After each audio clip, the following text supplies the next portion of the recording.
Hello everyone, कैसे हो आप सभी। आई होप आप सभी अच्छे होंगे। Today I discuss the topic capacitance of parallel plates of the capacitors and also explain the terms dielectric constant and the capacitance of the parallel plates depends upon such factors.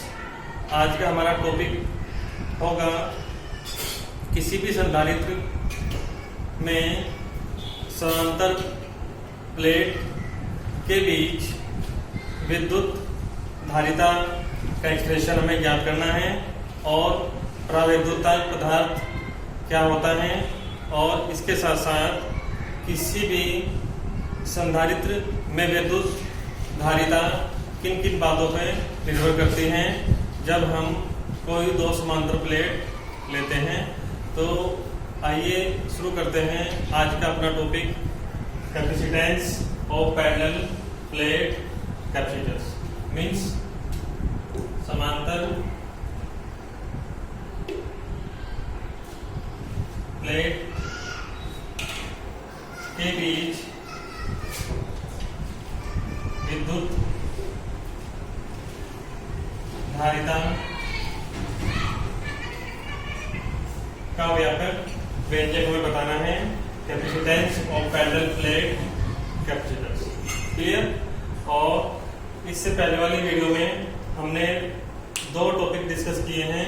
Concept of capacitance, विद्युत धारिता के बारे में हमने expression दिया था, और कल हमने डिस्कस किया था अबाउट द कैपेसिटर। तो उन दोनों टॉपिक का यूज इस आर्टिकल में होगा, और यह आर्टिकल हम आइडियल लोन क्वेश्चन प्रिपेयर करेंगे। तो इसके लिए कुछ बेसिक टर्म हमने कल डिस्कस की थी कि जो हमारे पास कैपेसिटेंस होता है C इक्वल होता है total charge upon potential V, इसके रेशो के इक्वल होता है, और ये आज इस आर्टिकल में यूज होगा। और इसके साथ साथ हमने एक टॉपिक डिस्कस किया था सरफेस डेंसिटी पृष्ठ घनत्व। इसका फॉर्मूला था new equal total charge upon cross section area. तो इन दोनों का यूज इसमें होगा। और आइए देखते हैं अपना टॉपिक। और इसके लिए हमने फिगर नंबर 1 को स्केच किया है। फिगर नंबर 1 में हमने कोई 2 प्लेट शो की हैं, plate P end plate Q। और इस प्लेट P को हमने एक पॉजिटिव चार्ज यूनिफॉर्म किया है, डिस्ट्रीब्यूट किया है इस प्लेट पे, और प्लेट Q के ऊपर हमने नेगेटिवली चार्ज डिस्ट्रीब्यूट किया है यूनिफॉर्म। तो हमारे पास कोई 2 प्लेट P एंड Q को हमने कोई पैरेलल प्लेट है हमारे पास P एंड Q, जिनको हमने इसमें शो किया है क्लियर। और ये हमारे पास वो स्टोरेज एनर्जी है as a form of charge, जिसको हमने कल कहा था दिस इज द कैपेसिटर।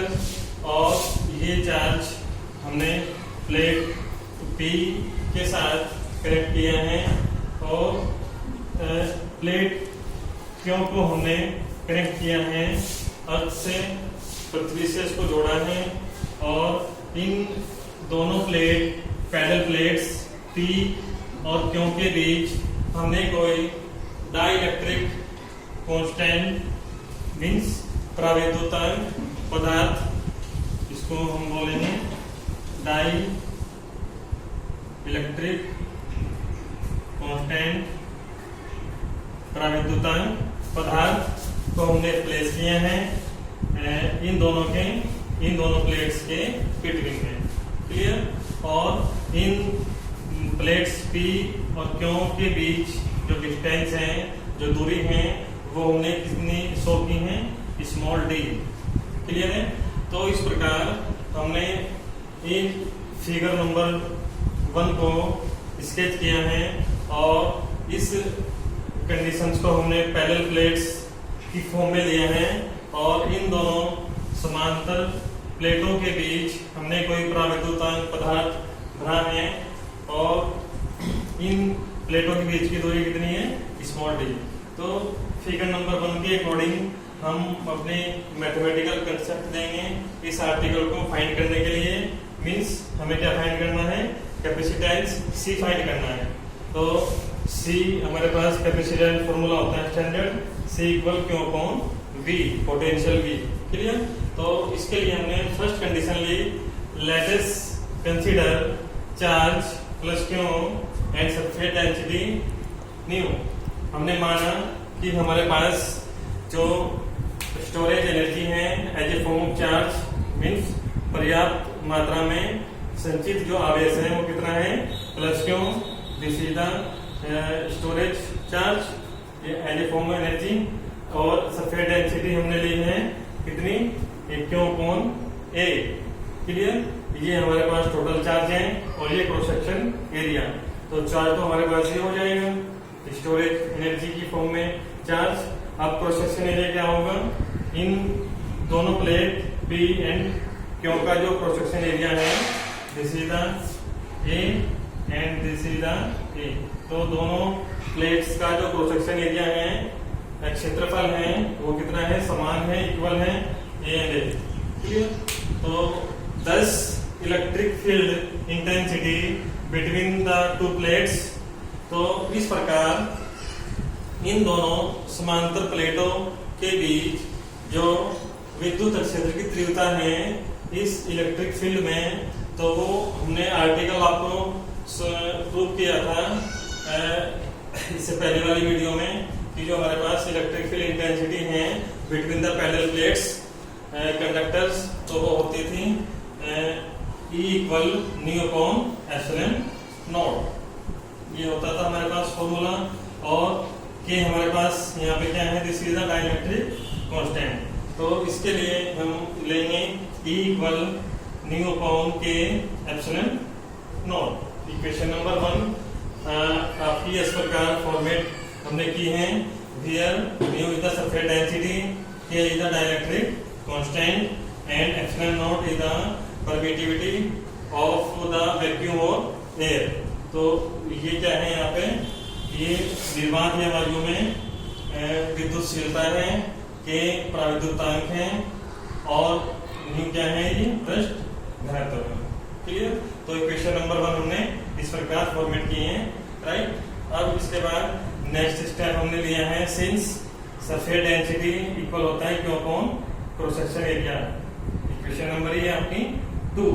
तो इक्वेशन नंबर 1 और 2 को हम यूज करेंगे, मीन्स वैल्यू पुट करेंगे सरफेस डेंसिटी की इक्वेशन नंबर 1 में, now using equation 1 and equation 2। तो जैसे वैल्यू पुट करेंगे, न्यू का वैल्यू पुट करेंगे इक्वेशन नंबर 1 में, तो फंक्शन बनेगा electric field intensity E equal आ जाएगा Q upon K epsilon not A। Clear? ये आपकी इक्वेशन नंबर 3। क्लियर है? अब ये हमने इंटेंसिटी फाइंड की है किन्हीं भी टू पैरेलल प्लेट्स के लिए जब हमने उनके बीच कोई डाइलेक्ट्रिक कांस्टेंट प्लेस किया है। क्लियर है? तो इसके बाद हमने नेक्स्ट कंडीशन दी है, since we know that the electric field intensity between the two plates with place at distance b। जब हमारे पास कोई दो प्लेट हैं और उन दो समांतर प्लेट का जो पोटेंशियल है विभव है वो कितना है, v है, और उनके बीच की दूरी कितनी है, d। तो उसके लिए इलेक्ट्रिक फील्ड इंटेंसिटी होती है E equal potential v upon small d। ये आपकी इक्वेशन नंबर 4 हमने फॉर्मेट की है। क्लियर? तो इसके बाद हम दोनों इक्वेशन 3 एंड 4 को कंपेयर करेंगे और कंपेयर करने के बाद हमारा जो लेफ्ट फंक्शन है intensity of electric field and intensity of electric field, ये कैंसिल आउट हो जाएगा और फंक्शन बचेगा v upon d equal Q upon K epsilon not a। Clear? हमने शो किया है। Now comparing equation 3 and equation 4 we get this.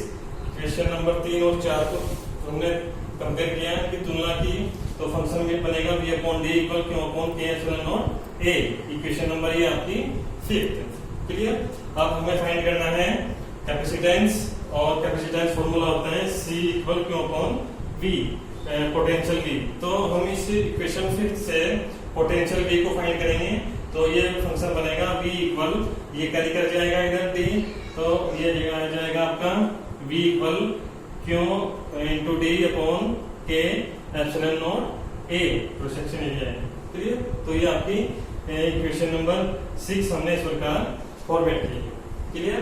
अब इसके बाद हम कंडीशन देंगे since the capacitance of the capacitors, और फॉर्मूला होता है C equal Q upon V, और इस वैल्यू को पुट करेंगे और कैपेसिटेंस फाइंड करेंगे। क्लियर? तो यहाँ तक हमारे कंसेप्ट इस प्रकार हमने इसको शो किया है। क्लियर?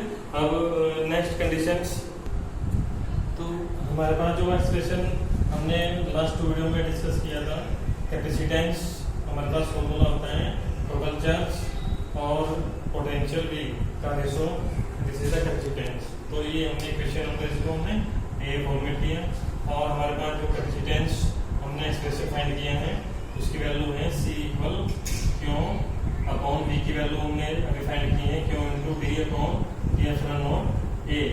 ये यहाँ पे कैंसिल हो जाएगा 4 से 4, तो इक्वेशन नंबर 7 को हम मॉडिफाई करेंगे, और लास्ट एक्सप्रेशन हमारा रहेगा C equal K epsilon not A upon D। Clear? तो इक्वेशन नंबर 8 और ये हैंस 2। तो this is the required expression of the capacitance of parallel plates capacitors. तो ये हमारे पास किसी भी संधारित्र की समांतर प्लेटों के लिए विद्युत धारिता का एक व्यापक व्यंजक है, और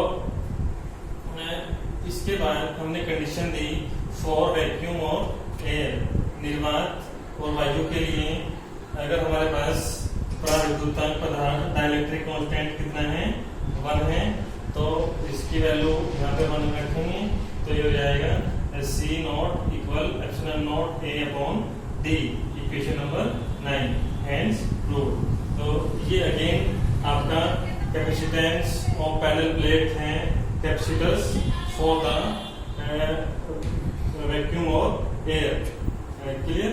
तो निर्वात और वायु के लिए हमारे पास जो समांतर प्लेट संधारित्र हैं उनकी जो धारिता है वो कितनी होगी, C not equal epsilon not A upon D। Clear? तो इक्वेशन नंबर 8 और इक्वेशन नंबर 9 ये दोनों क्या है आपके रिक्वायर्ड एक्सप्रेशंस हैं for the parallel plates capacitors. Clear? और उसके बाद शॉर्ट क्वेश्चन के लिए डाइलेक्ट्रिक कांस्टेंट को डिफाइन करना है हमें। तो डाइलेक्ट्रिक कांस्टेंट मींस पराविद्युतांक पदार्थ। तो इसके लिए हम इन दोनों इक्वेशन 8 और 9 को डिवाइड करेंगे या कंपेयर करेंगे, तो उसमें सब फंक्शन कैंसिल आउट हो जाएंगे, तो ये बचेगा C अपॉन C नॉट, ये पूरा फंक्शन कैंसिल आउट और बचेगा कैपिटल K। तो K equal C upon C not, तो K is equal to the dielectric constant. Clear? Means जो पराविद्युतांक पदार्थ हैं वो धारिता जो हमारे पास डाइलेक्ट्रिक कांस्टेंट के साथ है और निर्वात और वायु के साथ है, इन दोनों का अनुपात है। Clear? Means C upon C not का रेशो है डाइलेक्ट्रिक कांस्टेंट। क्लियर है? तो इस प्रकार आप डाइलेक्ट्रिक कांस्टेंट को भी डिफाइन कर सकते हैं, राइट? और डाइलेक्ट्रिक कांस्टेंट में हमें इन दोनों प्लेटों के बीच में या तो कोई भी मोम या कांच या तेल आदि को यूज करना है, और वो हम डाइलेक्ट्रिक कांस्टेंट की फॉर्म में रहते हैं। क्लियर? अब लास्ट कंडीशन है, अब वैसे कौन से फैक्टर हैं जिन फैक्टर के ऊपर कैपेसिटेंस डिपेंड करता है पैरेलल प्लेट्स में। तो फर्स्ट कंडीशन इक्वेशन नंबर 8 से जो कैपेसिटेंस है वो क्रॉस सेक्शन एरिया प्लेट्स का क्या है, इसके प्रोपोर्शनल है डायरेक्टली। तो इक्वेशन हम इसको कंडीशन देंगे, ये C proportional to the cross section area A, और इनवर्सली प्रोपोर्शनल है distance between the both plates D, C inversely 1/D, और लास्ट में C प्रोपोर्शनल है डाइलेक्ट्रिक कांस्टेंट K के लिए। तो इनको हमने अलग से शो किया हुआ है। क्लियर? तो ये ऐसे फैक्टर हैं जिन फैक्टर के ऊपर समांतर प्लेट विद्युत धारिता डिपेंड करती हैं। तो इन दोनों प्लेट का जो क्रॉस सेक्शन एरिया है अगर वो ज्यादा होगा तो कैपेसिटेंस भी क्या होगा, ज्यादा होगा, और इन दोनों प्लेट समांतर प्लेटों के बीच डिस्टेंस जितनी कम होगी कैपेसिटेंस क्या होगा उतना ही बढ़ जाएगा, या इसका उल्टा होगा। क्लियर। और लास्ट में है कि डाइलेक्ट्रिक कांस्टेंट के साथ भी क्या है, कैपेसिटेंस किसी भी कैपेसिटर का घटता है बढ़ता है। क्लियर। तो इस प्रकार हमें ये topic as a long course prepare करना है। आइए इसे एक बार इसके लिए रिवाइज कर लेते हैं। फर्स्टली कंडीशन तो हमने डिस्कस की थी अबाउट फिगर में हमने दो plates P and Q parallel grid show की हैं और इनको हमने अलग अलग अपोजिट चार्ज डिस्ट्रीब्यूट किए हुए हैं। प्लेट ए पी को हमने टोटल चार्ज से कनेक्ट किया है और प्लेट क्यू को हमने अर्थ से कनेक्ट किया है और इन दोनों प्लेट के बिटवीन हमने डाइलेक्ट्रिक कांस्टेंट को प्लेस किया है और कोई distance plate P and Q के बीच की डिस्टेंस डी से शो किया है। क्लियर। और उसके अकॉर्डिंग हमने चार्ज सरफेस डेंसिटी को और कैपेसिटेंस की कंडीशंस एज ए फॉर्मूला में शो की हुई है। तो फर्स्ट कंडीशन हमारी रहेगी electric field intensity between the two plates. उसके बाद हम उसको सोल्व आउट करेंगे और हम इलेक्ट्रिक फील्ड इंटेंसिटी फाइंड करेंगे with the help of surface density. उसके बाद हम किन्हीं टू पैरेलल प्लेट्स के बीच इलेक्ट्रिक फील्ड इंटेंसिटी बताएंगे if potential V and distance between them D। तो दोनों को कंपेयर करेंगे। कंपेयर करने के बाद वहाँ पे हम पोटेंशियल V फाइंड करेंगे और इस पोटेंशियल को फाइंड करने के बाद हम कैपेसिटेंस का formula C equal two upon V होता है उसको अप्लाई करेंगे और ये पोटेंशियल की वैल्यू पुट करके हम लास्ट एक्सप्रेशन पे पहुंच जाएंगे। तो C इक्वल के epsilon not A upon D आपका रिक्वायर्ड एक्सप्रेशन है विद डाइलेक्ट्रिक कांस्टेंट K। और अगर बात करेंगे वैक्यूम और एयर के लिए तो K की वैल्यू 1 होगी तो C नॉट आ जाएगा epsilon not A upon D। Clear. तो ये दोनों ही हमारे रिक्वायर्ड एक्सप्रेशंस हैं capacitance of parallel plates capacitors. और इसके बाद में डाइलेक्ट्रिक कांस्टेंट को डिफाइन किया है। इन दोनों इक्वेशन को आप कंपेयर डिवाइड करेंगे तो C अपॉन C नॉट आएगा आपका डाइलेक्ट्रिक कांस्टेंट। उसके बाद कैपेसिटेंस किन किन फंक्शन पे डिपेंड है, क्रॉस सेक्शन एरिया के डायरेक्टली प्रोपोर्शनल है और distance between the plates D के इनवर्सली है और डाइलेक्ट्रिक कांस्टेंट के लिए प्रोपोर्शनल है। क्लियर। तो इस प्रकार ये हमारा topic as a long questions आपको प्रिपेयर करना है और आने वाली प्रॉब्लम्स को बाय कमेंट्स हमसे डिस्कस कर सकते हैं।